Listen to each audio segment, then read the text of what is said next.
la foi et la peur. Mais ce que vous m'avez demandé, ça va se retrouver ici.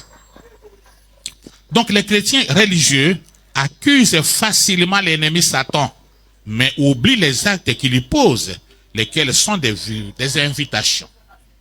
On accuse le diable, mais nous oublions les actes que nous posons, lesquels actes sont des invitations que nous donnons à l'ennemi. En bonne et due forme, bien sûr. Mais la véritable question, qui devrait accuser qui? Qui devrait accuser qui? L'exemple n'est pas élégant. Si vous mettez même n'importe quelle matière fécale ici, même le fièvre de poules, vous allez constater quoi? Les mouches vont venir. Et si vous voulez vous débarrasser, vous avez deux possibilités. La première, de commencer à les tuer systématiquement. Les tuer systématiquement, mais aussi longtemps que la matière fécale sera là, les mouches seront invitées. N'est-ce pas? La deuxième attitude, enlever seulement, jeter, laver l'endroit, et puis ils ne vont plus venir. Mais aussi longtemps que vous avez vos habitudes non encore confessées, aucune repentance, comment pouvez-vous vous plaindre que l'ennemi vous attaque? Mais c'est une invitation permanente. Alors maintenant, qui devrait accuser qui? À ne pas répondre tout de suite. On m'a dit qu'il y a un partage, non? Qui devrait accuser qui? Mais comment l'ennemi Satan choisit-il ses victimes? L'ennemi Satan et les siens ne frappent pas au hasard. Je vous ai dit 40 ans d'intercession, beaucoup de témoignages de gens, personnes qui ont été, surtout sur ce campus ici, même les grandes personnes que nous avons accompagnées qui étaient profondément, quand ils sont sortis, ils ont quand même un peu parlé, sans oublier la révélation. Donc l'ennemi Satan ne frappe pas par hasard. Il y a toujours une procédure. Commencez par étudier la personne. Analyser ses gestes. On appelle ça repérage spirituel.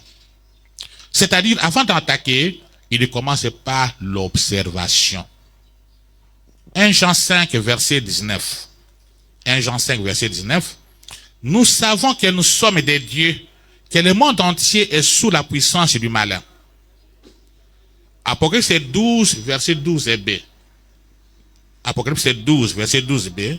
Malheur à la terre et à la mer, car le diable est descendu vers vous, animé d'une grande colère, sachant qu'il a peu de temps.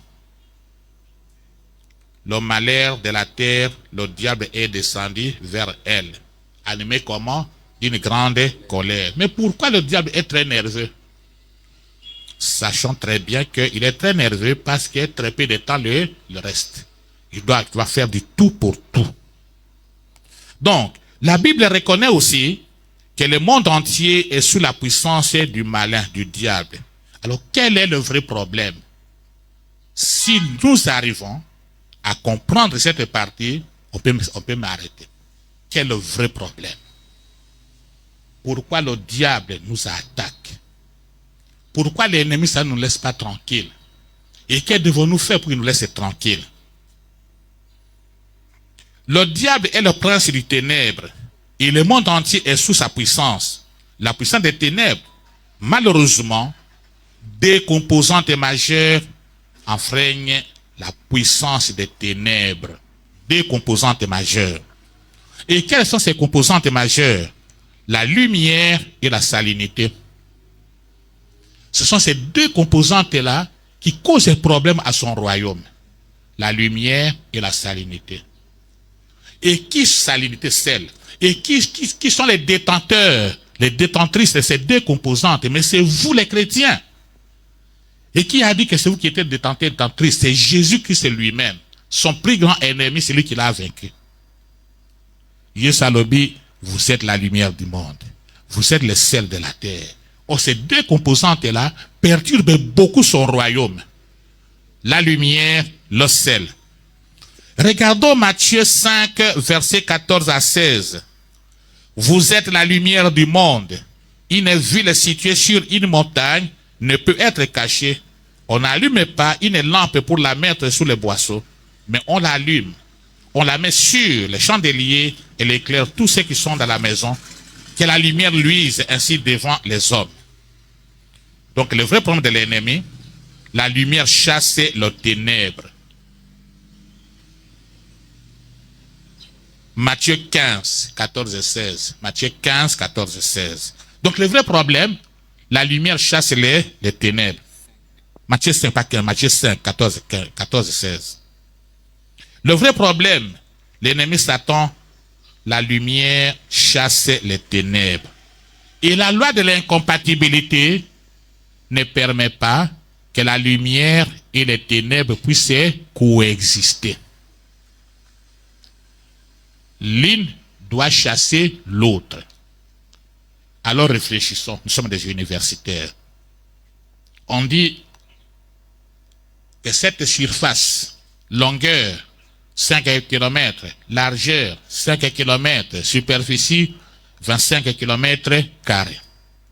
C'est le domaine où ne peut régner à l'intérieur que celui qui est ténèbre ou ténébreux. Si quelqu'un de lumière ou de lumineux vient dans ce domaine-là, qu'est-ce que les propriétaires du domaine vont faire? Première chose, les chasser du domaine, n'est-ce pas? S'ils ne peuvent pas le chasser, faire tout pour éteindre sa lumière. Comme ça, au moins, les ténèbres restent toujours dans le roi. Et c'est ça le diable. Il dit qu'il est le prince du monde des ténèbres. Et vous autres chrétiens, nous autres chrétiens, nous constituons chacun de nous un point lumineux. Lorsque nous sommes ensemble, nous devenons quoi? Une grande lumière. Et la lumière chasse les ténèbres. Et vous, si vous les chassez, il n'a pas encore fait de temps, lui va aller vivre où? Répondez à la question. La lumière chasse les ténèbres. Si vous les chassez, lui doit aller vivre où? Et c'est pour cette raison qu'il se bat à sa manière pour maintenir sa demeure sur la terre. C'est seulement vous qui êtes sur la terre, obéissant à ce que Christ vit, et maintenant vous lui échappez, vous devenez des intouchables. Donc le combat du diable, à ce niveau-là, on peut dire que c'est un combat normal. Parce qu'il est ténébreux, il voudrait que le monde qui est sous son pouvoir des ténèbres devienne partout ténébreux. Deuxième partie, c'est ici, je veux aller beaucoup plus en profondeur. Matthieu 5, verset 13. Christ est lumière. Ah! Que Dieu soit loué de nous avoir choisi ces noms-là. Mais mettons en conscience, le fait que nous déclarons Christ est lumière, notre paroisse, c'est un grave problème contre l'ennemi Satan. Et vous m'avez posé la question dernièrement, mais pourquoi dans les études géographiques il y a un problème? Mais ça doit être comme ça. Parce que si vous devenez vraiment lumineux, vous allez faire comment? Vous allez chasser les ténèbres. Et lui doit tout faire pour que les ténèbres ne soient pas chassées. Faisons tout, coalisons-nous, en écoutant tout ce qu'on a dit hier et aujourd'hui, on pourra encore dire, ils ont devenu des véritables lumières. Si nous sommes des chrétiens religieux, on va les chasser. Ou du moins, les endroits où nous sommes, il ne sera pas faire quelque chose. Et nous devons comment? Des invisibles. Jésus a dit quoi? Vous êtes dans le monde, mais vous n'êtes pas du monde. Amen. Hein? Alors regardons Matthieu 5, verset 13. Vous êtes le sel de la terre. Mais si le sel perd sa saveur, avec quoi lui rendra-t-on? Il ne sert plus à rien qu'à être jeté dehors, foulé aux pieds par les hommes. Voici encore un autre verset cauchemardesque du diable. Je peux me dire le plus grand verset cauchemardesque de l'ennemi Satan. Le sel de la terre. Ce sont des choses que nous disons sans comprendre et alors nous passons dessus. Comprenons, on va louer Dieu là-dessus. Regardons d'abord les avantages du sel et ses portées spirituelles. J'ai demandé hier à une jeune sœur, dis à Thomas d'être dans cet enseignement parce que, comme vous êtes de l'intercession, ça peut aussi vous aider. Avantage du sel et ses portées spirituelles. Vous êtes le sel de la terre. N'oubliez pas, c'est moi qui l'ai dit, c'est Jésus qui l'a dit. Et il n'a pas dit, vous serez un jour, vous êtes maintenant. Mais alors, qu'est-ce que fait le sel? Qu'est-ce qu'est le sel? Premièrement, le sel donne la saveur. Le sel rend les aliments agréables.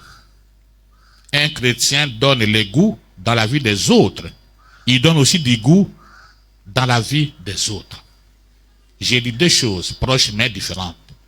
Le chrétien donne le goût dans la vie des autres.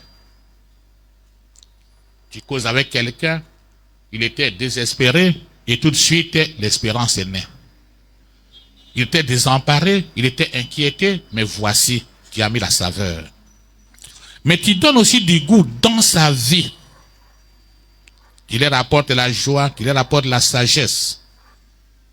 Et sans cela, la vie devient comment? Fade. Amen. Hein? Donc le sel donne la saveur. Exemple, je me suis bien senti après notre rencontre. C'est tout à fait normal. Tout à fait normal. Vous êtes le sel de la terre. Deuxièmement, le sel conserve les aliments. Un bel exemple est celui des poissons salés. Le sel aide à freiner le mal. Vous avez déjà vu comment on fait des poissons salés? Oui. On n'a pas besoin d'un grand soleil. Même dans l'air libre comme ça, ça va sécher. Et puis les moustiques viennent, non, c'est pas supposé dessus. Donc au fond, le sel, c'est pour freiner le mal. C'est pour freiner la corruption, c'est pour freiner la décomposition. Si le premier rôle, c'est de la saveur, deuxième rôle, il freine le mal, il freine la corruption, il freine les péchés dans le monde. Et c'est vous, le sel de la terre, qui devez freiner les péchés. Sur ce campus, beaucoup de vous n'étaient même pas encore ici. En 1986, le début de la corruption sur les campus. Il reste à prendre le courage d'écrire une lettre. Nous savons que si faculté à ce moment-là, pour dénoncer la tricherie et la corruption sur les campus. Président Mobutu au pouvoir. Tous ceux qui étaient de l'UTPS, on les prenait, ils ne revenaient pas au home. Tatoumou Benga est notre curé. C'est qui a fait les réunions de Rosta à la page universitaire.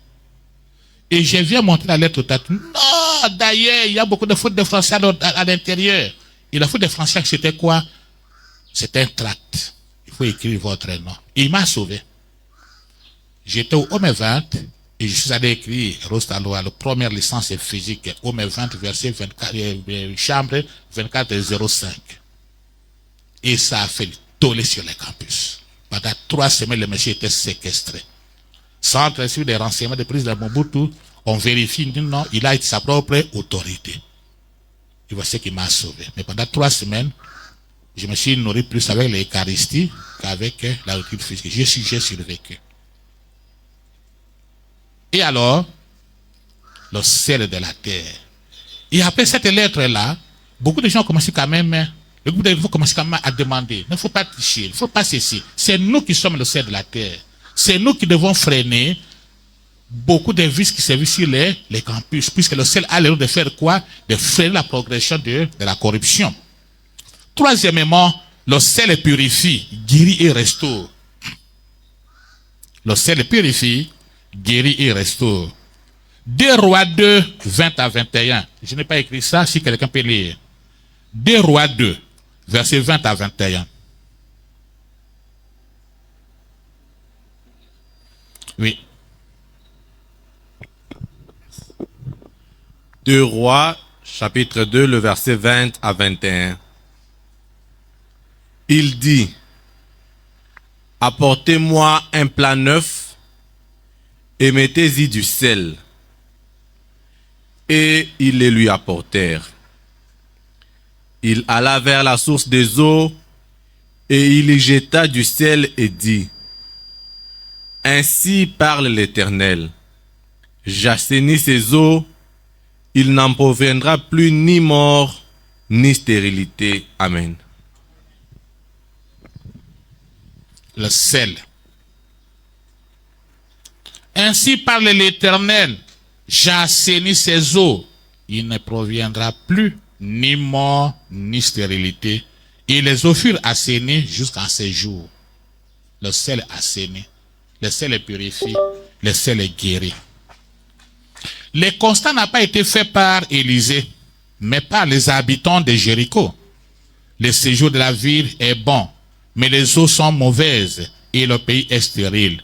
2 Rois 2, verset 19. Là, c'est comme je viens de le dire. Alors, pour purifier l'eau, assainir, Élisée alla vers la source des eaux. Il y jeta le sel. Il dit, ainsi parle l'Éternel. Ainsi parlait l'Éternel. Et ainsi parle l'Éternel Dieu Tout-Puissant, afin que l'eau soit assainie et le pays soit dépouillé de forme de stérilité. Les eaux soient restaurées, la guérison dans le pays. Donc l'Éternel Tout-Puissant promet de bénir les pains et les eaux et éloigner la maladie du milieu de ses enfants, avec comme conséquence immédiate, ni femme n'avorte, ni femme stérile. Exode 23, 25, 26. Exode 23, 25, 26. Exode chapitre 23, le verset 25 à 26. Vous servirez l'Éternel votre Dieu, et il bénira votre pain et vos eaux, et j'éloignerai la maladie du milieu de toi. Il n'y aura dans ton pays ni femme qui avorte, ni femme stérile. Je remplirai le nombre de tes jours. Amen. Donc voici cette parole promesse de l'Éternel. Élisée l'a pris au mot et a utilisé le sel qui représente la pureté et la sanctification, je purifie. Donc le sel donne la saveur, le sel conserve les aliments, le sel guérit, purifie, restaure. Quatrièmement, le sel assaisonne les paroles. Assaisonner. La bouche n'est pas neutre. Ma bouche, ta bouche, nos bouches ne sont pas neutres, ils ne seront jamais. Proverbe 18, verset 20-21. Le pouvoir, la vie et la mort sont au pouvoir de la langue. Amen. Hein?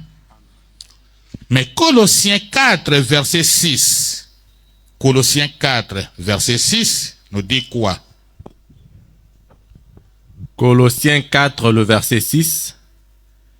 Que votre parole soit toujours accompagnée de grâce, assaisonnée de sel, afin que vous sachiez comment il faut répondre à chacun. Amen. Que votre parole soit assaisonnée de sel. Tiaka mwa mungwa na maloba nayo. Tiaka nini? Mwa mungwa na maloba nayo. Si le technicien mange dans le devis, une maman à la maison mange de la parole de sa bouche. Un papa à la maison mange aussi des paroles assaisonnées de sel. Les enfants mangent des paroles assaisonnées de sel. Bino nyonso babu nanu bakufite. Soko ozongi na ndako. Tu veux qu'on t'ajoute quelque chose? Ne revendique pas d'abord avant. Bachira musulman comme balé au lambi. Ah, maman biloko yango goût makasi. Depuis on a makananda ko lelo vraiment des goûts ya soros. Est-ce que on va t'ajouter? Le collègue anini moi mungwa ekoti na munoko. Amen. Hein? Et c'est écrit. C'est pourquoi moi j'aime la Bible, c'est écrit. Seulement nous ne les disons pas assez. Donc si nos paroles sont assaisonnées de sel, alors la vie sera au pouvoir de la langue. Et ceci rend le diable fou. Ce verset ici rend le diable comment? Fou. Pourquoi? Un de ses attributs, tuer, va disparaître. Lui, c'est tuer. Tuer, détruire. Et vous mettez le sel dans votre bouche, vous donnez, votre langue devient comme une langue qui confesse la vie. Donc vous lui avez ravi la partie tuer. Comment il va vous aimer?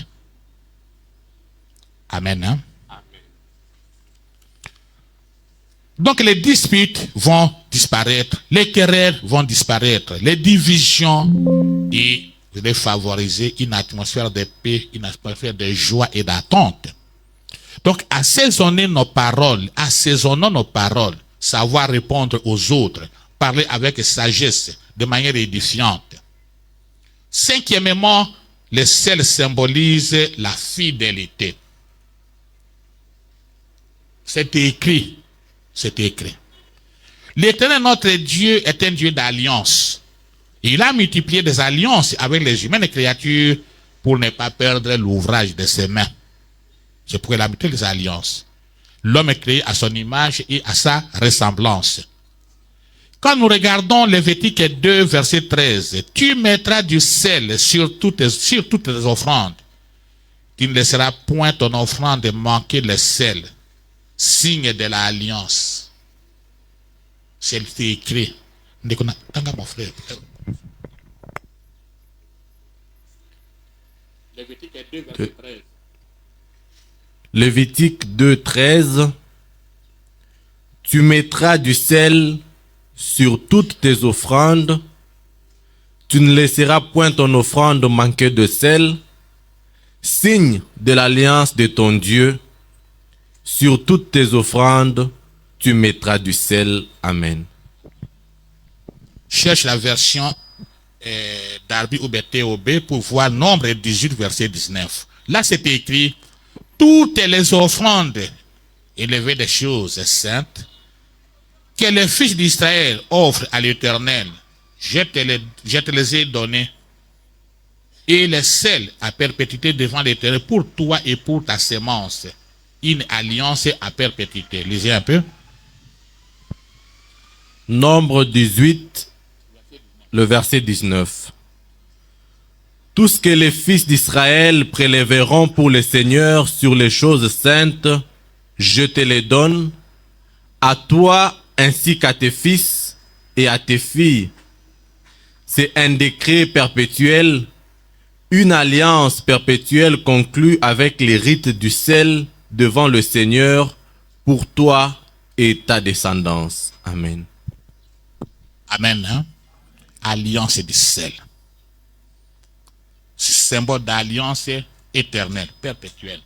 Alliance de sel. Donc, alliance de sel, c'est une alliance à perpétuité. Une alliance avec Dieu. Une alliance non temporaire. Et Jésus a dit quoi? Vous êtes le sel de la terre. Et si vous y adhérez, c'est-à-dire, vous devenez marque déposée de Dieu, propriété privée de Dieu, le diable a des enfants. Vous cessez d'être ses enfants. Va-t-il vous aimer? Alors il faut cesser d'être chrétien religieux. Sixièmement, c'est par là que nous sommes à cette partie ici. Le sel symbolise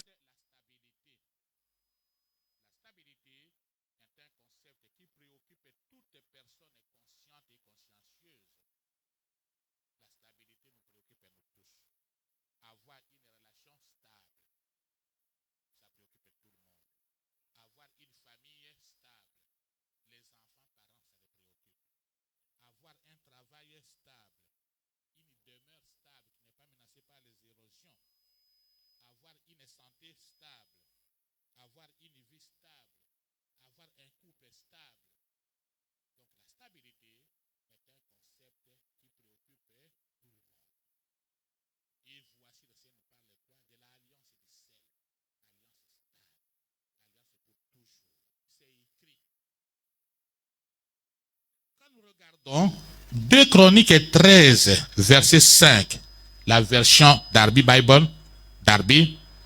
N'est-ce pas à vous de savoir que l'Éternel, le Dieu d'Israël, a donné à David la royauté sur Israël pour toujours, à lui et à ses fils par une alliance de sel. Amen. Hein?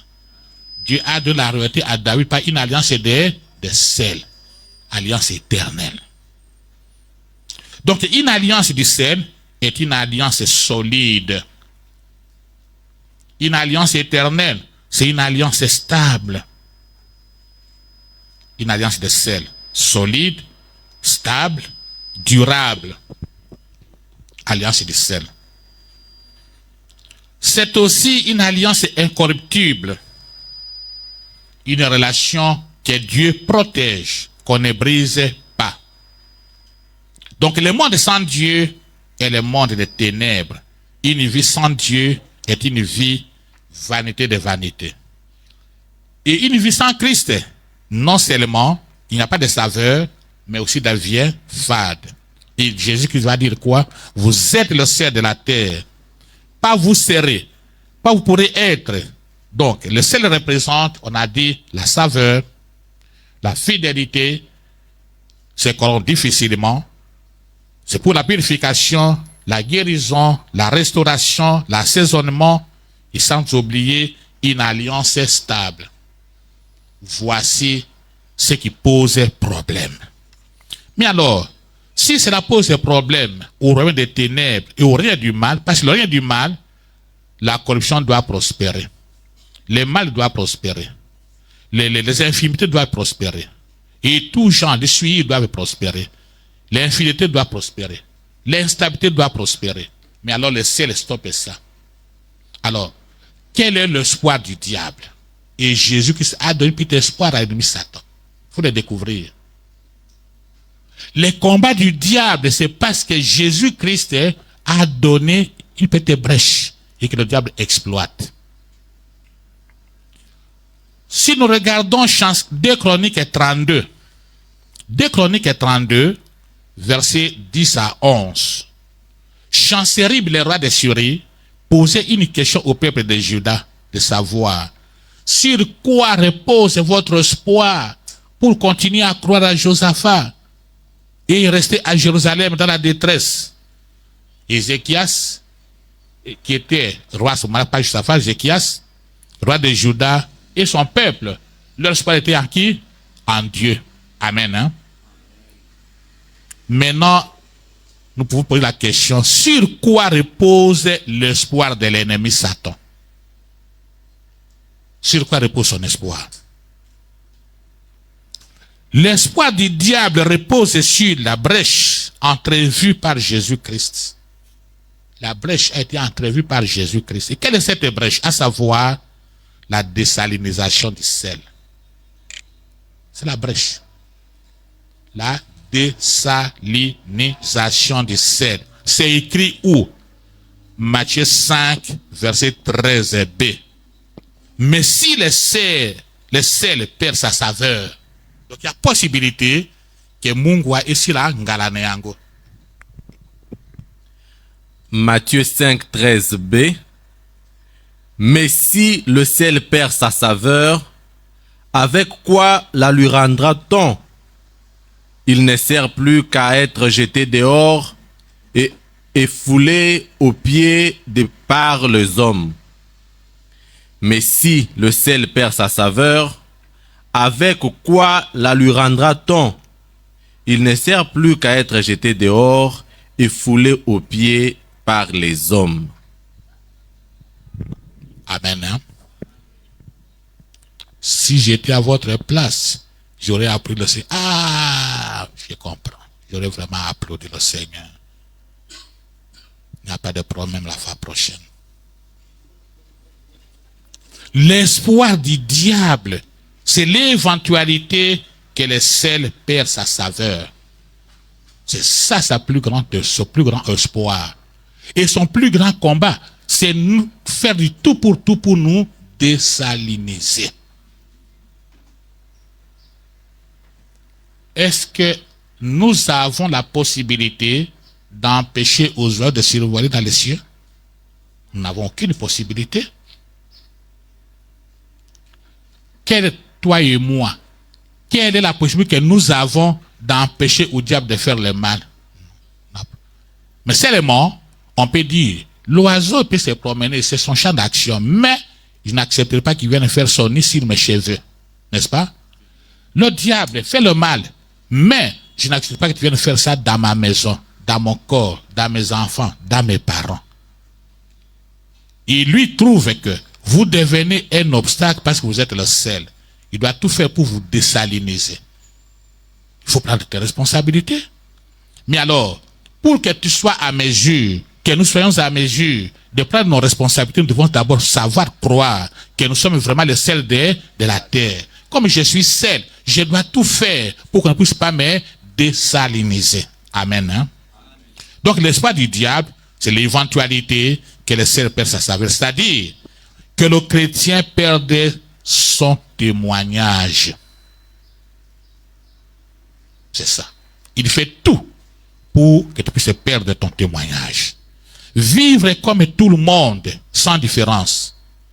Alors cette démarche consiste à cibler systématiquement les chrétiens. Il ne cible pas les païens, parce que les païens lui appartiennent déjà. il cible les chrétiens, et particulièrement le chrétien religieux. Et pourquoi? Je n'ai pas pris dans cet enseignement. Voici une bêtise qui a impacté le millénaire, avec un impact millénaire. Les fils de Tseva, ils sont allés faire la prière d'autorité. Vous connaissez cet exemple-là, vous êtes de l'intercession. Mais ils ont été déshabillés par les démons. Et on nous a prêché vraiment, le diable est très fort, faux. Les fils de Tseva, c'est leur papa qui était sur un sacrificateur. Et eux ne croyaient pas en Jésus-Christ. Mais comment toi qui ne crois pas en chrétien, païen, tu ne crois pas en Jésus-Christ, tu vas chasser les démons te résistent, et vous prenez l'exemple négatif des païens pour que les chrétiens, là, triangotile là. Amen, hein? Est-ce que vous avez compris ça? Effectivement. Donc, cette erreur-là a fait ici une erreur millénaire qui continue. La même chose ici. Le chrétien religieux, si jamais ils sont systématiquement inquiétés, ça va impacter tous les chrétiens. Amen. Maintenant, allons encore en profondeur, la peur et la foi. Et là, ça reste combien de minutes? 35, hein? Je vous avais dit, Odazo Jeringoka. Yeah. Donc, ennemi, il y a biswawa. Donc, la peur et la foi. Vous connaissez les lions, les rois de la forêt. Mais n'oublions pas que cet animal-là, si on nous dit, la nature ne vous enseigne-t-elle pas, les lions s'entraînent entre 2 à 3 ans. Pendant 2-3 ans, entraînement. Puis, il devient Mike Tyson, roi de la jungle. Mais pour la plupart des fois, quelle est sa procédure? C'est d'intimider. Ces rugissements intimident la jungle et les autres animaux commencent maintenant à trembloter. Donc, une des caractéristiques des lions, c'est le rugissement pour intimider, faire peur à la jungle. Dans le monde occulte, la peur est un instrument de travail, une arme fortement exploitée par le diable. Et pourquoi? Parce qu'un ennemi, un chrétien qui a peur, est à 60-80% vulnérable. Un chrétien, une chrétienne qui a peur est à 60-80% vulnérable. Apocalypse 12, verset 11, et nous connaissons ces versets, mais nous allons les exploiter pas au sens où vous êtes habitués à l'attendre. Ils l'ont vaincu en cause du sang de l'agneau et en cause de la parole de leur témoignage. Ils n'ont pas aimé leur vie jusqu'à craindre la mort. Ce verset est une arme de victoire à 3 composantes. Une arme de victoire en 3 composantes. La première composante, le sang de l'agneau. Deuxième composante, le témoignage. Troisième composante, le courage. Alors les 3 composantes conjuguées rendent cette arme plus puissante et qu'à jamais, très puissante. Malheureusement, la 3e composante est souvent omise. Un adversaire sans peur est invulnérable. Et l'ennemi Satan exploite beaucoup la 3e composante. Et cette 3e composante, fortement exploitée, fera en sorte que toi et moi, nous devenions comment? Nous devenions des hommes et des femmes vulnérables. Amen. Intimider. Intimider, c'est effrayer quelqu'un pour le contrôler. Une arme à feu, sans munitions à l'intérieur. On va te braquer ça. Mais ça, c'est moi qu'on a dit, exact. Il est en train de faire quoi? D'être intimidé. Une intimidation, c'est le fait d'effrayer, faire peur à quelqu'un, lui faire des pressions afin de le contrôler, de dominer, de l'empêcher d'agir librement. Exemple, Menacer quelqu'un pour qu'il obéisse, c'est une intimidation. Humilier quelqu'un en public pour le faire taire, c'est aussi une intimidation. Mais Dieu nous demande quoi? Dans Isaïe 51, verset 7. N'ayez pas peur des insultes des hommes. Ne soyez pas effrayés par leur outrage. Ne soyez pas intimidés. L'ennemi Satan et les siens sont stratégiques. Ils sont vraiment stratégiques et légalistes. Retenez ça. Mes frères et sœurs de l'intercession, nous sommes des intercesseurs aussi. L'ennemi Satan est stratégique et comment? Légaliste. Bien qu'étant des voleurs, ils volent légalement. Posez-moi la question comment? Ils sont des voleurs, mais ils volent légalement. Ils sont à la recherche de portes ouvertes ou entrouvertes. Et pour eux, il ne faut pas forcer la maison. Il faut chercher une porte ouverte. Alors quand la porte est ouverte, c'est vous qui avez ouvert la porte. Moi je viens voler, où est mon problème? Ce sont des voleurs, mais des voleurs légalistes. Ils n'attaquent pas simplement un croyant parce qu'il faut l'attaquer. Il faut un droit. Et ces droits, les chrétiens lui-même, nous leur donnons. Nous-mêmes les chrétiens leur donnons. Comment? La désobéissance est répétée à la parole de Dieu. Chrétien religieux. Il est habitué à communier, à écouter. Bon, écoutez, on a prêché, on prêche toujours comme ça. Désobéissance. La porte entrouverte ou ouverte, la peur. Pour tout et pour rien, tu as peur. Au bangaka, nin. La culpabilité, porte ouverte. La colère et des mots prononcés dans la colère. Porte ouverte. Les habitudes de tolérer, on les a énumérées. L'ignorance biblique, mon peuple mère faute de connaissances, porte ouverte. Donc une porte légale est une accusation non résolue. Une porte légale, c'est une accusation qui est comment? Non résolue. Alors tant que la personne a peur, vit dans la peur, l'ennemi exploite cette brèche et l'amplifie dans les pensées. Il amplifie.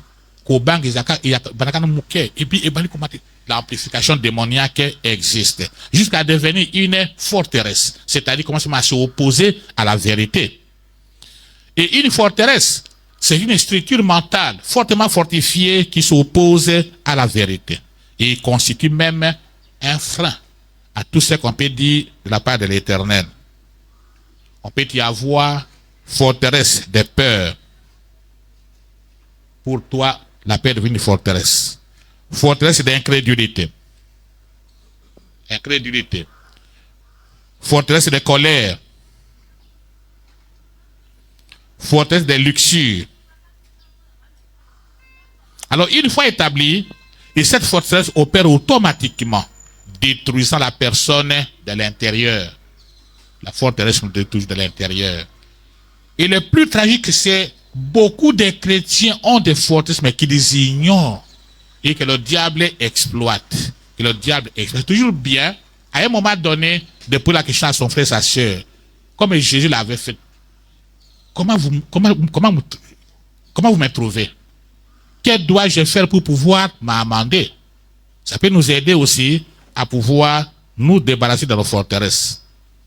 La solution, c'est 2 Corinthiens 10, verset 4 et 5.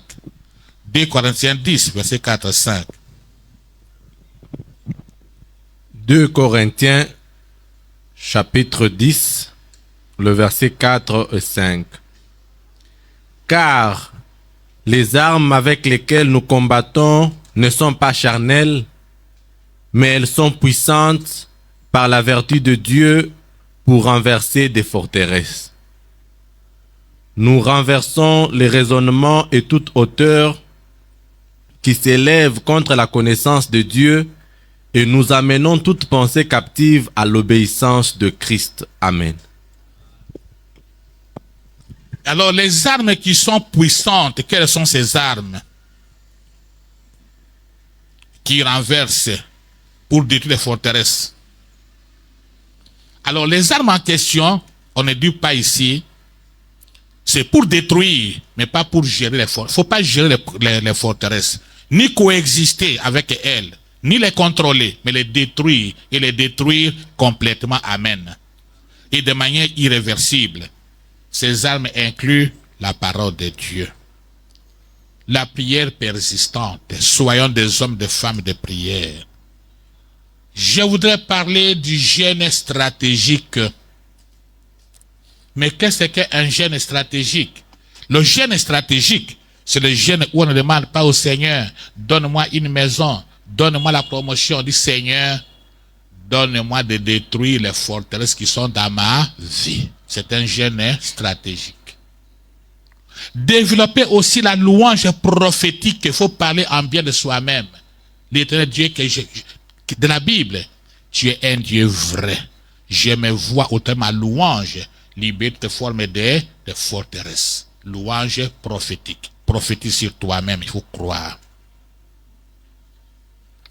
Alors, nous venons de dire que la forteresse, il faut la détruire avec la louange, avec le jeûne stratégique, la louange prophétique, la parole de Dieu.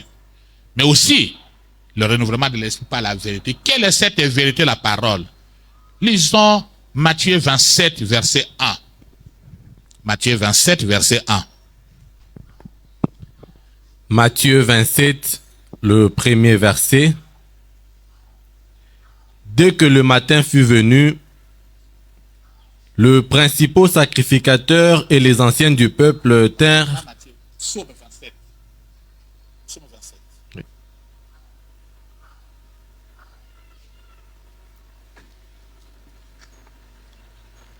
Psaume 27, le premier verset. L'Éternel est ma lumière et mon salut. De qui aurais-je crainte? L'Éternel est le soutien de ma vie. De qui aurais-je peur? Amen. Hein? L'Éternel est ma lumière et mon salut. De qui aurais-je crainte?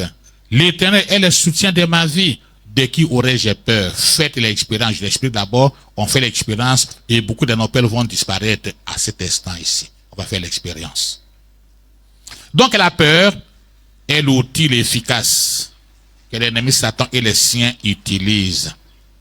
Ils n'ont pas besoin d'attaquer frontalement.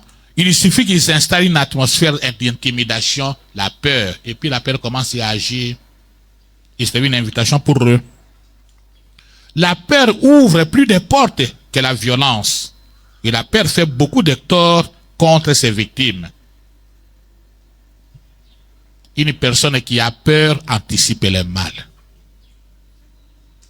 Une personne qui a peur anticipe quoi? Il anticipe le mal. Une personne qui a peur imagine le pire. Surtout Baminganga.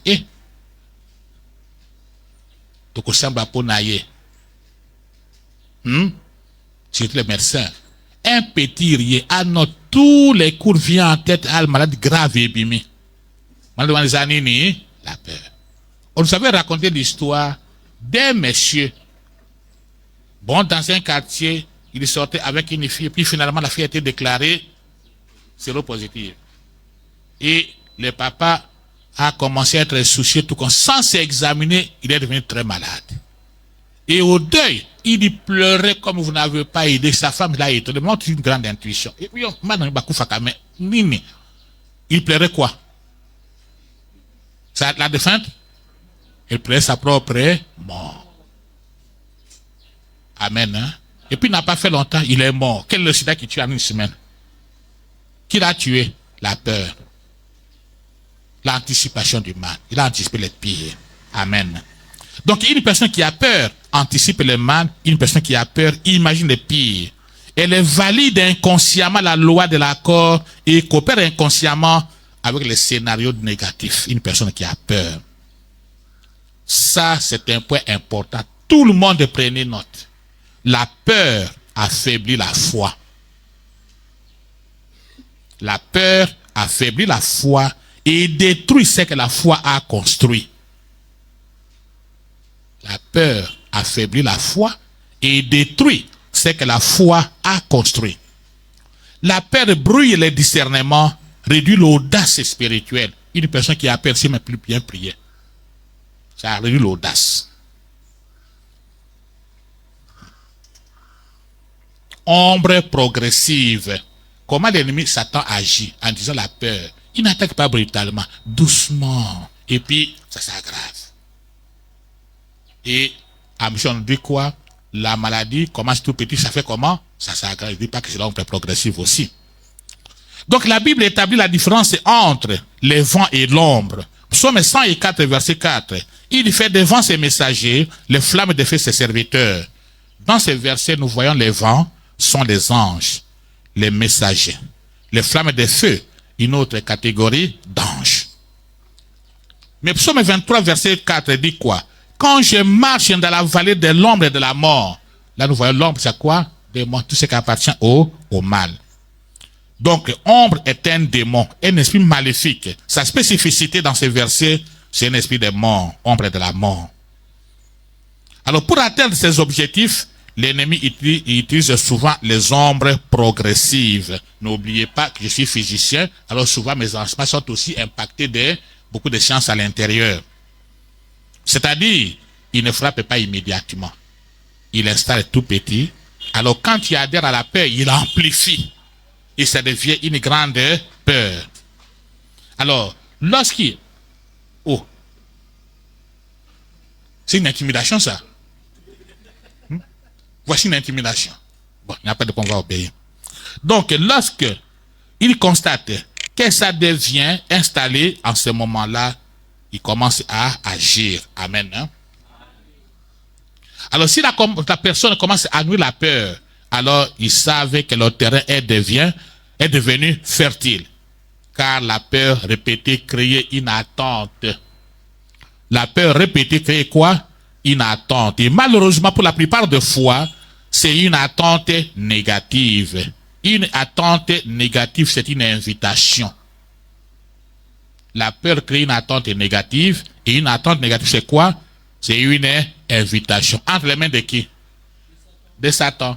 Maintenant, combien d'invitations vous n'avez pas lancées?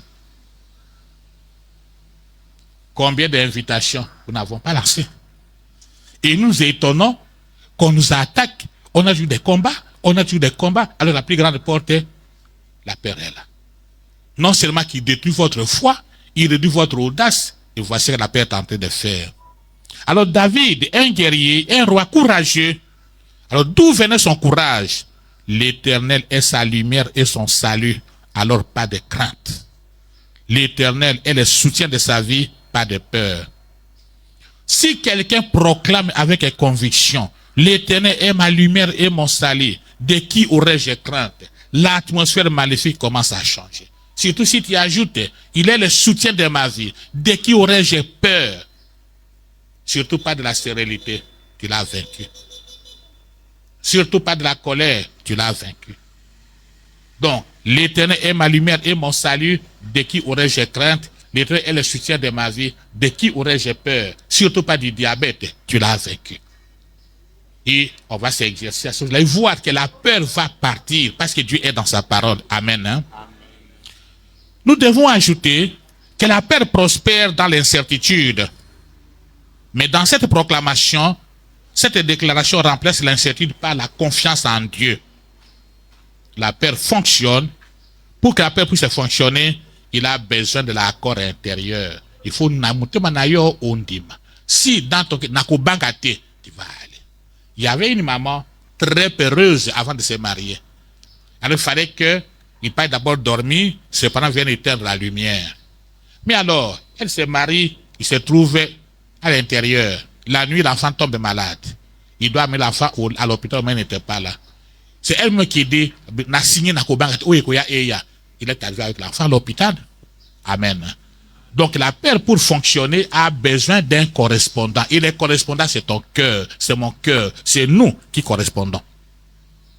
Alors, surtout, lorsqu'il commence à redouter, Job avait fait l'expérience. Ce que je crains, ce qui m'arrive. Ce que je redoute, ce qui m'atteint. Job 3, verset 25.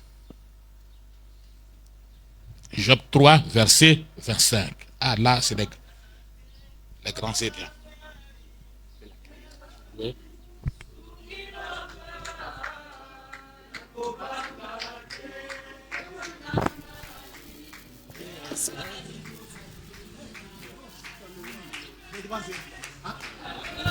Ngana embelaka Zamboyo ngana kumisaka Zamboyo ngana embelaka Azali zambe asolu Ngana embela yo Ngana embela na embelaka Ngana kumisaka Zamboyo ngana embelaka Azali zambe asolu. Amen. Hein? Donc dans le monde spirituel, la lumière c'est un symbole puissant. Lorsque vous déclarez que l'Éternel est votre lumière, cela signifie que l'obscurité perd son effet d'intimidation sur vous. Il faut déclarer. Une personne est convaincue que l'Éternel est sa lumière, ne perçoit plus l'obscurité comme une menace. Mais ça vient un moment créé par Dieu. Et le plus important, mon frère, ma soeur, c'est l'auto-appropriation. La parole de Dieu n'a pas été écrite pour les démons ni pour les incroyants. C'est pour toi, c'est pour moi. Nous ne connaissons pas la puissance créatrice de la parole de Dieu. Toutes choses.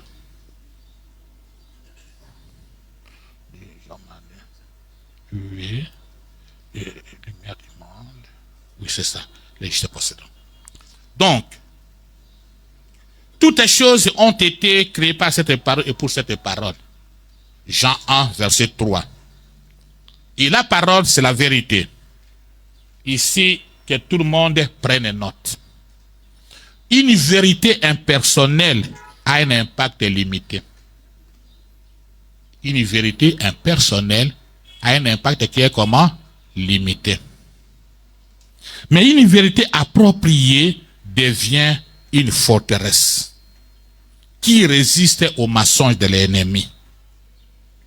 Une vérité pour les conseils auto-appropriés devient une forteresse qui résiste aux mensonges de l'ennemi. Par exemple, dans ce verset, l'Éternel est ma lumière. La parole ne dit pas l'Éternel est la lumière de manière générale, mais l'Éternel est ma lumière, l'auto-appropriation. David l'a déjà fait 1000 ans de gens, plus de 2000 ans maintenant. Donc l'auto-appropriation est ici stratégique. Il faut s'auto-approprier la parole de Dieu. L'ennemi intimide facilement ceux qui vivent dans les doutes constants. Ceux qui craignent chaque signe. Ceux qui interprètent chaque difficulté, il les intimide. Mais ceux qui déclarent calmement et régulièrement ces versets développent une stabilité émotionnelle. L'Éternel est ma lumière, mon salut. De qui aurais-je crainte? L'Éternel est le soutien de ma vie. De qui aurais-je peur? La peur va disparaître. Donc la peur, c'est une arme d'anticipation. Il anticipe la perte. Une anticipation de la perte. Lorsque quelqu'un affirme que l'Éternel Dieu est son salut et le soutien de sa vie, il place sa sécurité à une puissance supérieure. Amen. Hein? Et sa sécurité n'est plus entre les mains des hommes. Ici, je vois, ils posséderont le pays. N'est-ce pas? Alors, faisons tout pour respecter le programme. Revenons par où nous avons commencé, Apocalypse 12, verset 11. Ils l'ont vaincu en cause du sang de l'agneau et en cause de la parole de leur témoignage. Ils n'ont pas aimé leur vie jusqu'à craindre la mort. Ces versets combinent trois éléments, je l'avais dit. Oui. Ces versets combinent trois éléments. Le premier élément, le sang de l'agneau. Deuxième élément, le témoignage. Troisième élément, le courage. Le sang de l'agneau annule le pacte de l'ennemi. D'où l'importance chaque jour de proclamer « Je couvre ma vie avec le sang de l'agneau.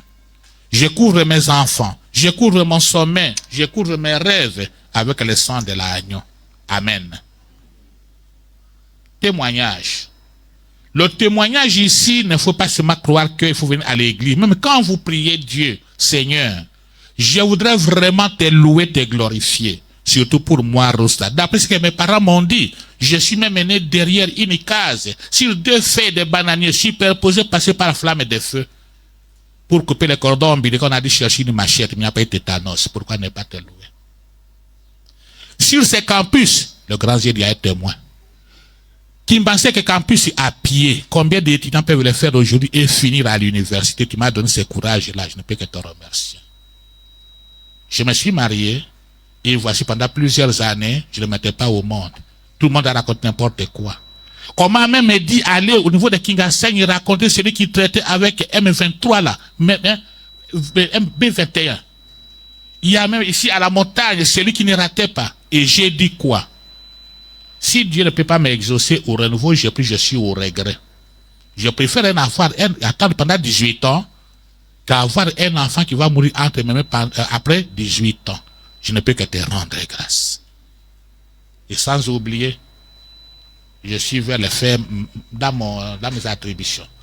Mais tu as dit que vous allez voir la différence entre les justes et les méchants, entre ceux qui prient et ceux qui me prient. Là où je travaille, lorsque j'attends l'écho de ce que quelqu'un qui prie Dieu est en train de faire, que la gloire te revienne. Amen. Hein? Ce genre de témoignage dans ta propre prière, les diables ne les supportaient pas. Le courage. Le courage enlève la prise de la peur. Montrez que vous n'avez pas peur. Je n'ai pas peur de l'ennemi. Je n'ai pas peur de cette maladie. Je n'ai pas peur. Pourquoi? Parce que ma vie appartient à Jésus-Christ. Donc cette triade de combinaison crée une véritable arme totale. Donc Apocalypse 12, verset 11 est une triade de victoire, surtout sa troisième composante. Alors là, la conclusion devient ce que vous avez dit, Psaume 37. Quel verset?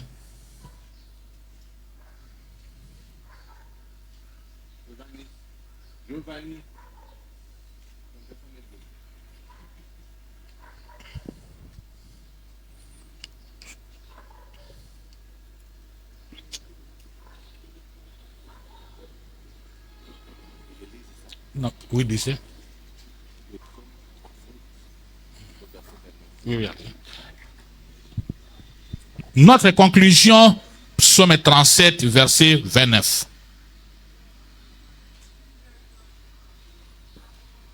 Les justes posséderont le pays et ils y demeureront à jamais. Amen. Amen. Qui est ce juste-là? C'est la lumière du monde et le sel de la terre. Ce sont les justes. Qui l'a dit? David. Qui est David? Les justes, un homme sur le cœur de Dieu. Mon frère, ma soeur. Renouveau 50 ans après. Demain, tu veux demeurer? Tu veux posséder? Libère-toi des chrétiens religieux. N'oubliez pas, l'ennemi Satan n'a pas besoin de grands péchés parce que les grands péchés alertent. Les grands péchés éveillent la conscience. Les grands péchés poussent à la repentance. Il s'intéresse plus sur les choses qu'on ne confesse pas. Fait un examen de conscience pour dire quelles sont les brèches que j'ai laissées à l'ennemi. Et troisièmement, le sel de la terre. Alliance du sel, la saveur sel, la purification sel, la lumière du monde. Le diable est dans le monde. Vous qui connaissez la lumière, vous menacez ces ténèbres. D'où le combat devient un combat normal. Mais, si nous tenons, c'est lui qui doit nous lâcher. Amen. Hein?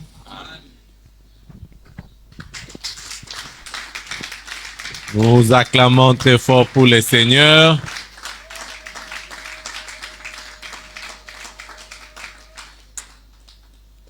Le frère Rosta nous a fait gagner près de 6 minutes. Non. Le frère Rosta nous a fait gagner près de 6 minutes. Ça prouve vraiment que Osaya Rosta. On a gagné 6 minutes. Merci, hein, pour faire gagner 6 minutes. Amen. On a déjà sommeil?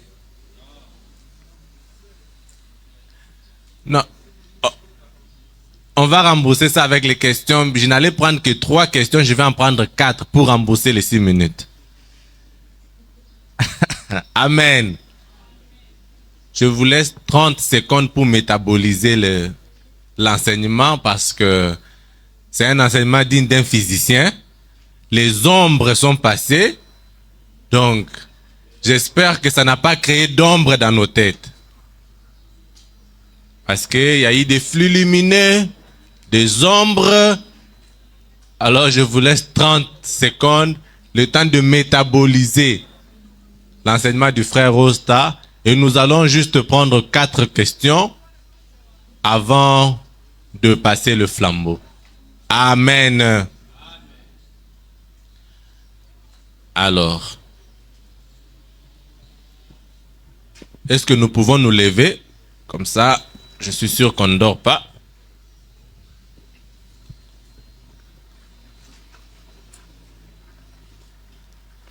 Bon, ceux qui le peuvent, bien sûr, on peut se lever. Bon, voici l'exercice qu'on va faire. Vous allez faire ce que moi je vous dis. Mais pas ce que moi, je fais. Vous allez faire quoi? Ce que moi je vous dis. Par exemple, si je vous dis toucher la tête, vous faites quoi? Vous touchez la tête. Si je vous dis, mais il faut me regarder. Si je vous dis toucher la hanche, vous touchez. Si je vous dis toucher les genoux, vous touchez. N'est-ce pas? Mais je ne vais pas dire toucher, je vais juste citer le mot. Tête, vous citez, vous touchez tête. Hanche, vous touchez avec vos 2 mains. Si vous ne réussissez pas à faire ça, celui qui ne réussit pas s'assoit. Je n'ai pas besoin de lui dire assieds-toi. Il s'assoit, il a perdu. Amen. Tête. Tête. Non. Asseyez-vous. Perdu. Tête.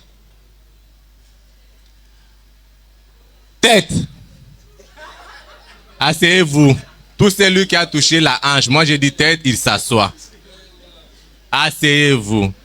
Faites ce que moi je... Hanche. Frère Rosta. Tête. Tête. Hanche. Tête. Asseyez-vous, s'il vous plaît. Épaule. Épaule. Hanche. Asseyez-vous. Épaule.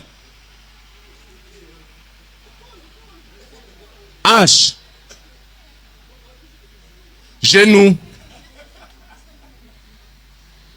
Hanche. Asseyez-vous. Bon, vous qui êtes restés, vous êtes les gagnants. Nous applaudissons pour les gagnants. Amen. Nous pouvons maintenant prendre 4 questions rapidement par un rapport avec l'enseignement du frère Rosta. Frère Jean-Louis. Frère Rosta, vous préférez répondre question après question ou on prend toutes les 4? On prend toutes les questions. Merci beaucoup pour la question. Et pardon. Et les frères nous ont un peu perdu là. Vous comprenez. Merci beaucoup pour la parole accordée. Bon, je remonte à l'expérience du frère Rosta du temps du recteur Bingoto. Il avait pris le courage et était même venu ici jusqu'à la paroisse rencontrer les curés d'alors le père Moubengaï. Alors vous allez vous rendre compte que, à moins que je me trompe, avec le temps, c'est comme si, parce que nous sommes sur les sites universitaires, le mal ne fait que s'amplifier. Alors, concrètement, par rapport à cet enseignement, comment agir aujourd'hui par rapport à toutes les antivaleurs, la corruption, trafic d'influence, dans les chefs même des autorités. Hein, là, je vois, nous ne voyons pas la face. Et hier, quand le frère Nana a présenté son enseignement, quelque part, ça m'avait frappé. C'est comme si aujourd'hui, bon, la tricherie devient une valeur. Donc, quand vous essayez de fustiger, on vous regarde, même parmi les chrétiens, on vous regarde comme si c'était...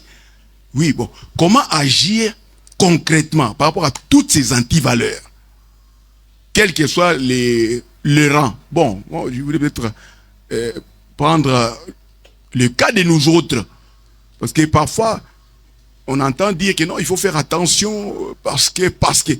Mais le mal est là, même parmi les chrétiens. Mais comment agir comme l'avait fait à l'époque? Shalom. La deuxième question.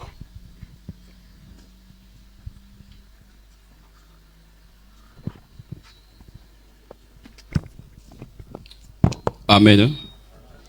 Merci beaucoup, frère Rosta, pour votre prédication si riche. J'aimerais savoir comment quitter l'état d'indisponibilité intérieure causé par un péché, d'où chaque fois nous prenons des décisions pour l'abandonner. Merci beaucoup.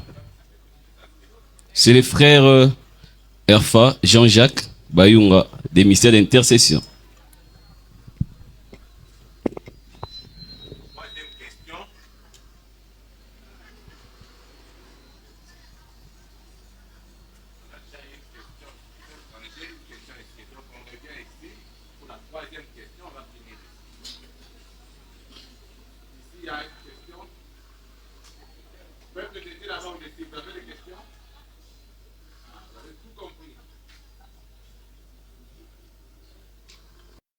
La première trahison.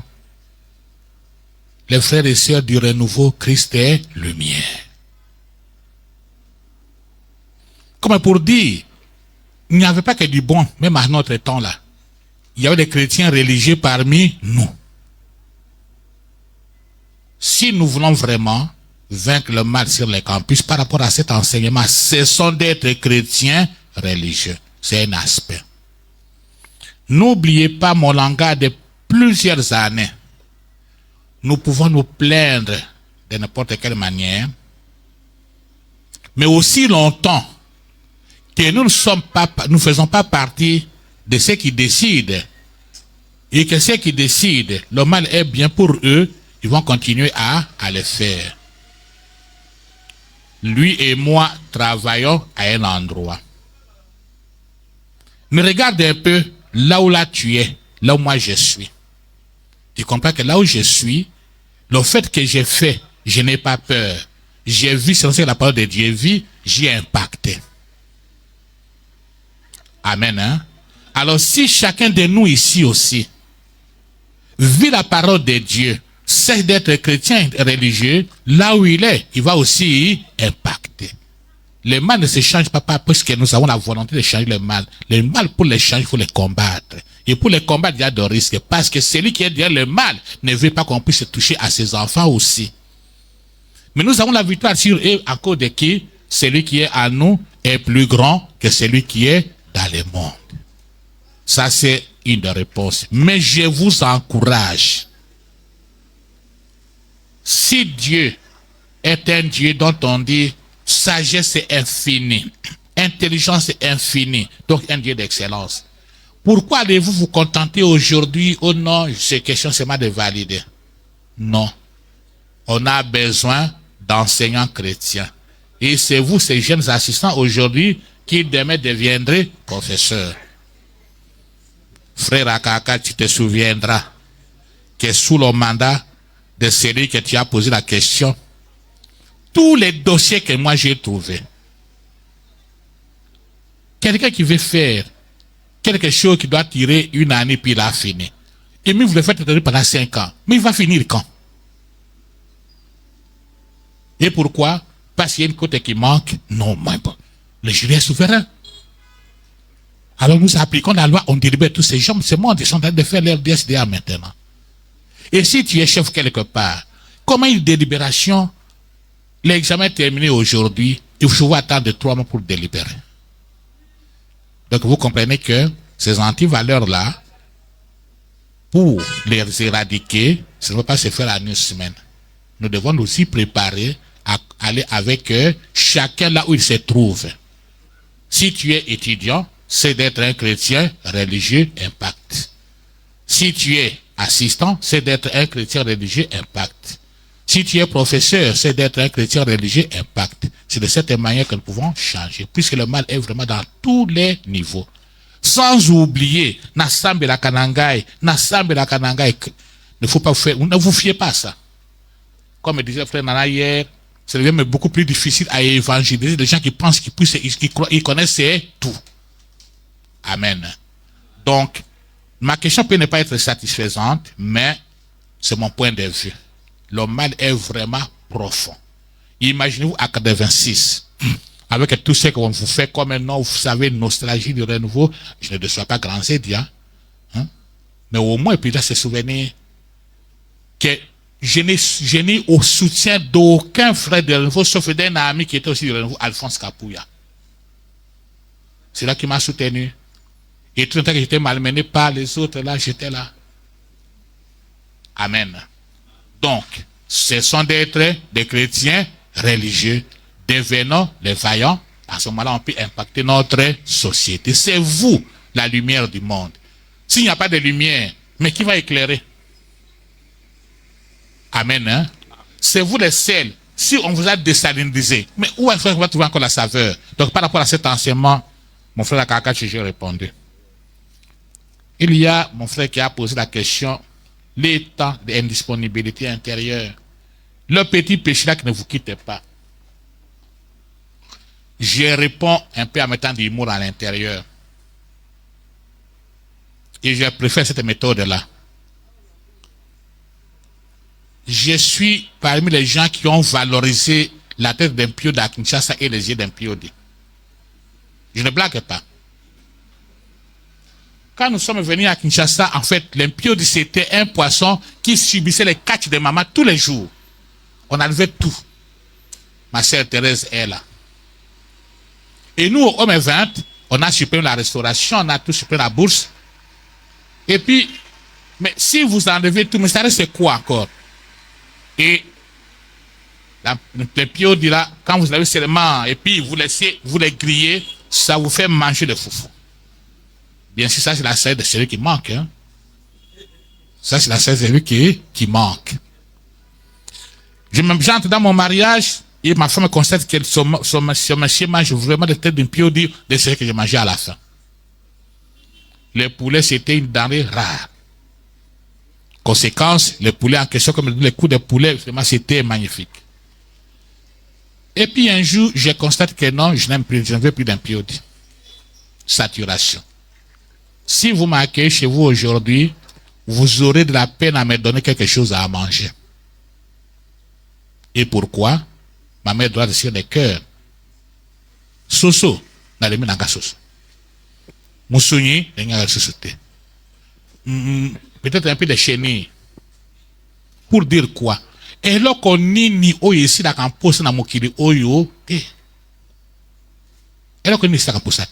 Et d'ailleurs, je suis sévère là-dessus. Les péchés, nous les commettons quand nous collaborons. Mettez en tête, Dieu ne peut pas mentir. Nous commettons les péchés quand nous faisons quoi? Nous collaborons. Lorsqu'il dit, loba yomoko satana, ozo ma boko na yo, o memela, na kokote angote, tu ne vas pas le faire. Mais n'oubliez pas que Jésus avait dit ça, moi, ne pouvais rien faire. Donc, le problème, c'est quoi? C'est nous faisons ce que j'appellerais, l'ennemi nous attend sur la saison de vulnérabilité. Peut-être que le campus nous invite une autre fois pour vous expliquer ces choses-là. La saison ouverte. Quelles sont les saisons ouvertes? Après une longue marche vers la Pâque, vous avez beaucoup prié. Tandis qu'on est chrétien, ça s'est reposé un peu. Ce moment-là est appelé saison de vulnérabilité. Amen. Regardez que pendant le temps où nous étions en carême, ces choses-là, on les tenait un peu à distance. Dès que vous commencez à vous reposer comme jeu sabbatique spirituel, il revient. Donc, pour éviter ça, éviter les congés sabbatiques spirituels. Deuxièmement, regarder les mal et les torts que le péché te cause. Les mal et les torts que le péché te cause, tu vas considérer que c'est un problème d'intérêt. Entre m'auto-détruire et c'est ce que m'auto-détruire, j'ai choisi quoi? Je ne veux plus du péché. Un exemple concret. J'ai commencé l'assistanat le 12 juin 1989. Au temps du recteur Bingo Tomando Konampea. Ah non, on a connu des gens sur ce campus. Hein. Et jusqu'à aujourd'hui, ma main droite est sur les cœurs. Zéro corruption reçue d'un étudiant. Ma main droite sur les cœurs. 35 ans de maille au mois de septembre, zéro infidélité. Mon bic est rouge n'est pas pour corriger. Non, non, non. Il y a encore de quoi? Pas de congés sabbatiques. Demandez à Pierre-Marie qui des fois viennent chez moi à la maison. Je vais vous dire. Reste chez lui à la maison. Le renouveau que vous venez une fois par semaine là, lui, il le fait tous les jours. Dans ma maison. Tous les jours. Et le week-end comme ça, la prière c'est 3 fois. Le matin, non, non, samedi, le matin, moi je préside. La prière de midi et le soir c'est 1 heure. Et moi-même, chaque jour, ce que j'ai appelé couloir matinal, j'ai minimum 90 minutes avant de venir au travail. J'ai prié Dieu. Donc, mener une vie de prière, cesser d'être des chrétiens religieux. C'est ainsi qu'on peut faire face au mal. Amen. Il nous reste 2 questions avant de passer à l'autre session. Enfin, tu te présentes et tu poses ta question. Je suis le frère Omer Mundia, membre du Naomi Jerka. Alors, j'ai des petites questions. La première est celle de savoir. L'enseignant venait de nous dire que la peur est un obstacle de la foi. Alors moi, je voudrais savoir pourquoi Dieu a créé la peur. Et la deuxième petite question, Dieu savait très bien que sur la terre, il y a une multitude de personnes. Pourquoi il a fait descendre les diables sur la terre?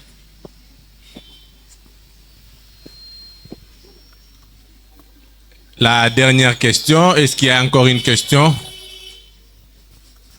Y a-t-il encore une question? Christian derrière là-bas.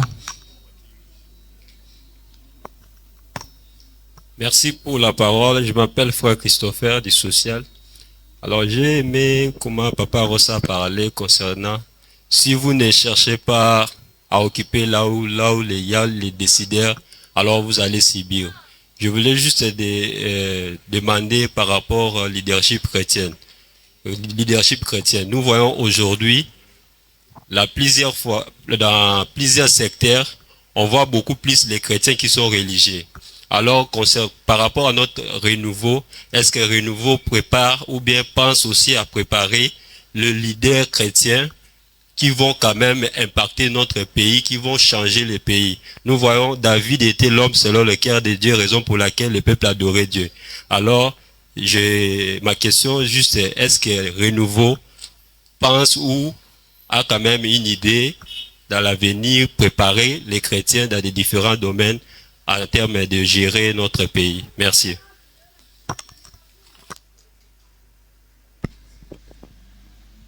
C'est bon, je pense. Ouais, donc, il y a encore une question? Ah, frère Isaac, et c'est la toute dernière. Merci, mon frère, de la parole accordée. Bon, qu'est-ce que nous pouvons retenir? Quel est l'essentiel de cet enseignement? Une petite synthèse, s'il vous plaît, si possible.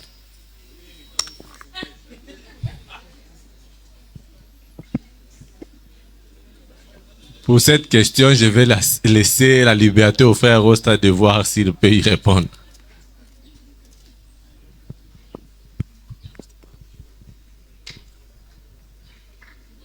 Mon frère Isaac, vous êtes arrivé en retard ou bien vous étiez là dès le début? Chaque fois, j'étais en train de résumer. Et même à la fin, j'ai aussi résumé. Et je vois Omer de Mijerka. peur affaiblit la foi. Pourquoi Dieu a-t-il créé la peur? Le même Dieu qui a créé la peur, puisqu'il n'y a rien sur le ciel qui a été créé sans Dieu. Tout a été créé par lui et pour lui. Même Lucifer, là, c'est un instrument de Dieu. Mais le même Dieu qui a dit qu'il a fait toutes choses par amour, avec amour, et pour sa toute-puissance, a dit quoi? Je vous conseille de choisir. N'est-ce pas? J'ai créé ça, j'ai créé ça. Et puis, comme vous m'avez posé la question, pourquoi il a aussi créé la mort? Mais il dit, oui, je mets devant toi la vie et la mort, le bonheur et le malheur, la peur et le courage. Mais je te demande de choisir quoi? Le courage. Choisis la vie. Choisis quoi? Le bonheur. Ne choisis pas la peur, ne choisis pas. La peur détruit ce que la foi a construit. Donc, toi choisis le courage. Le jour que j'avais lu les dons de Dieu sont irrévocables, j'ai beaucoup béni le Seigneur. Vous savez, Dieu, quand nous regardons Ézéchiel, comment l'ennemi Satan est dépeint? Ah non, astre brillant, astre de jaspe, émeraude, saphir, beaucoup de pierres précieuses. Tout ça, Dieu lui a donné. Mais c'est même Dieu dit quoi? Les dons de Dieu sont irrévocables. Quand il te donne, il ne te reprend pas. C'est pourquoi, lorsqu'on a chassé l'ennemi Satan, on ne lui a rien ravi. N'est-ce pas? Alors, pourquoi on l'a fait descendre sur la terre? Oui, on l'a fait descendre sur la terre. Pourquoi? Je ne sais pas répondre. Peut-être que je peux avoir répondre. Mais du moins, sur la terre, il a utilisé la ruse pour arracher les dominations de la terre entre la main d'Adam et Ève, qui continue aujourd'hui. Mais toi, comme individu, tu peux te dire, moi, on ne va pas m'arracher ce que Dieu m'a donné. Pour qu'on ne m'arrache pas, qu'est-ce que je dois faire? Parce que Jésus a dit, je vous laisse dans le monde, vous n'êtes pas du monde. Mais savoir pourquoi le bon Dieu l'a fait descendre sur la terre, pourquoi il a choisi seulement la terre, pourquoi pas choisir planète Jupiter, Mars, moi je ne sais pas te répondre, peut-être que je ne pas avoir des choses comme ça. Pour moi, je sais que la terre a été donnée à l'homme. Et l'ennemi Satan est venu, il a utilisé la ruse pour ravir entre les mains d'Ève. Mais Dieu n'a pas abandonné. Il a envoyé son fils pour remettre la terre entre les mains de l'homme. Il t'appartient, toi et moi, d'écouter ce que Jésus a dit, de mettre sa parole en pratique, et nous serons plus forts que le diable. Moi, je suis plus fort que le diable. Je l'ai toujours dit à haute voix. Et je vous avais déjà dit, regardez-moi dans les yeux, Lucifer, moi, je l'ai déjà vu. Il m'a tiré par cette main ici. J'ai plus peur d'un militaire congolais en arme que Lucifer, puisque je l'ai déjà vu. Il m'a tiré à la main. Et quand j'ai dit Jésus m'a lâché. Pour votre information, je me suis retrouvé à une province là-bas, il y a la guerre. Au milieu de la nuit, quelqu'un vient, il me dit, je m'appelle James, esprit des lacs, j'habite les eaux profondes.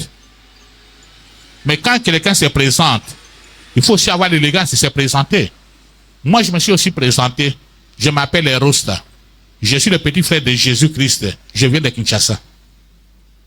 Mais James, moi, ce n'est pas avec les esprits inférieurs que je traite, c'est avec les supérieurs. J'ai le pouvoir de te déloger de la profondeur des eaux et de t'envoyer dans les zones arides. James a disparu. Quelque temps après, c'est comme si nous étions nombreux. Beaucoup qui étaient partis de Kinshasa sont allés de là-bas pour les réunions, ça ne nous concernait pas. Et puis, je me suis dit, Seigneur, comment on saura que nous avons un Dieu? Dans cet hôtel, j'invoque le sang de l'agneau et je demande que l'oxygène dans cet hôtel soit concentré avec le sang de l'agneau. Dans toutes les chambres, les gens toussaient.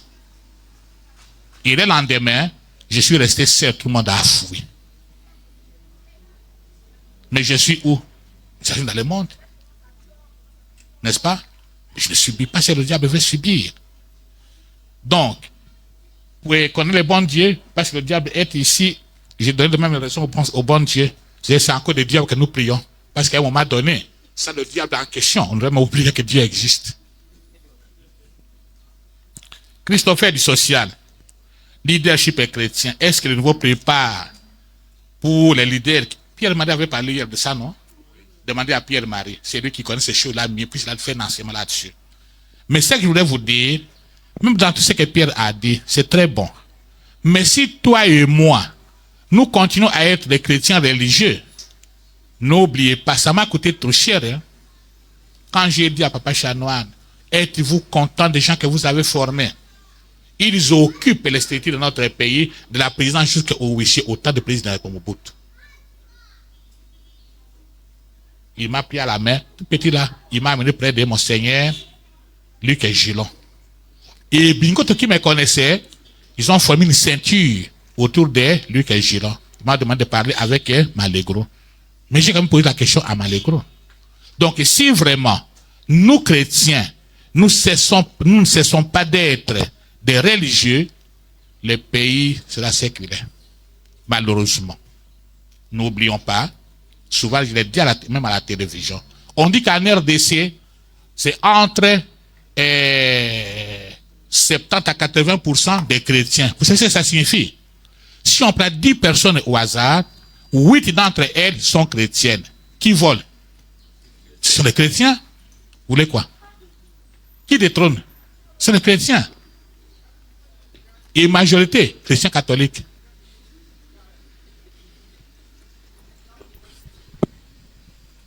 Mais ceux qui sont majoritaires, non? Et d'ailleurs, au temps de Mobutu, nous étions plus majoritaires que maintenant.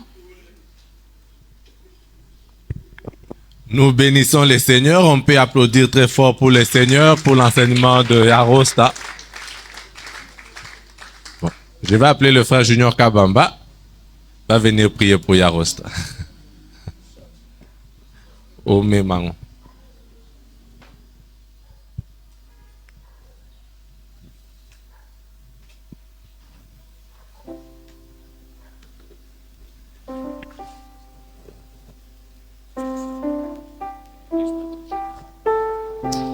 Seigneur, nous te disons merci pour ton amour infini. Merci pour la vie de notre frère Rosta. Tu l'as appelé, tu l'as travaillé et tu as fait qu'il soit un don pour ton Église. Seigneur, merci pour l'enseignement qu'il nous a communiqué avec beaucoup d'expérience. Et merci pour ta grâce qui continue à nous porter. Nous prions pour son ministère, nous prions pour son travail, nous prions pour sa famille, nous prions pour tout ce que tu lui as donné, qui ne cesse d'être ce chrétien, lumière du monde et celle de la terre, et que sa vie soit un témoignage pour le monde intellectuel et professoral. Ainsi avons-nous prié au nom de Jésus-Christ, notre Seigneur. Amen.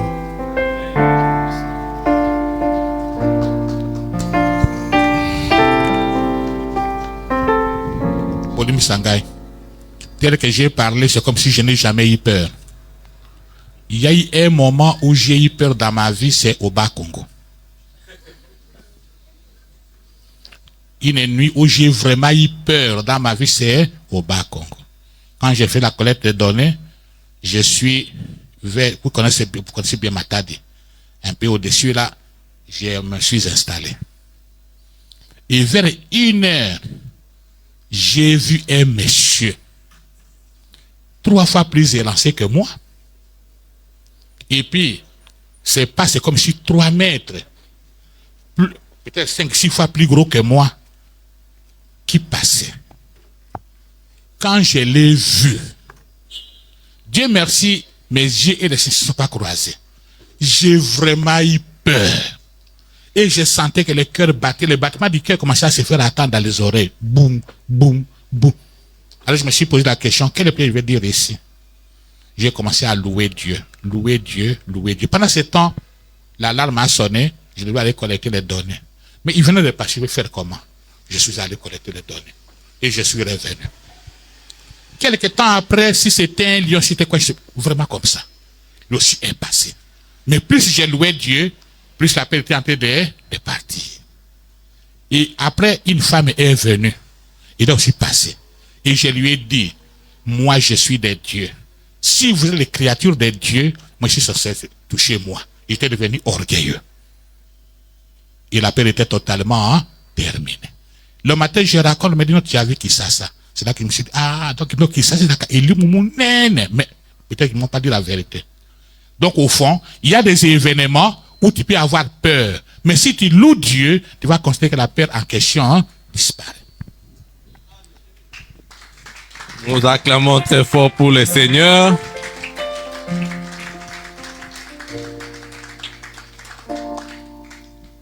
Maintenant, nous allons faire une passation pacifique de pouvoir.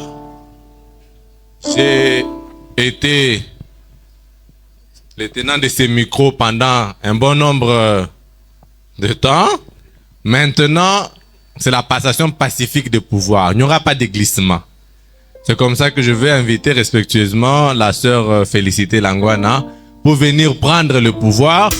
On va faire la passation pacifique et elle va nous conduire pendant le reste du temps. Mais pourquoi vous n'applaudissez pas? Vous êtes contre la sœur Félicité? Jésus est Seigneur.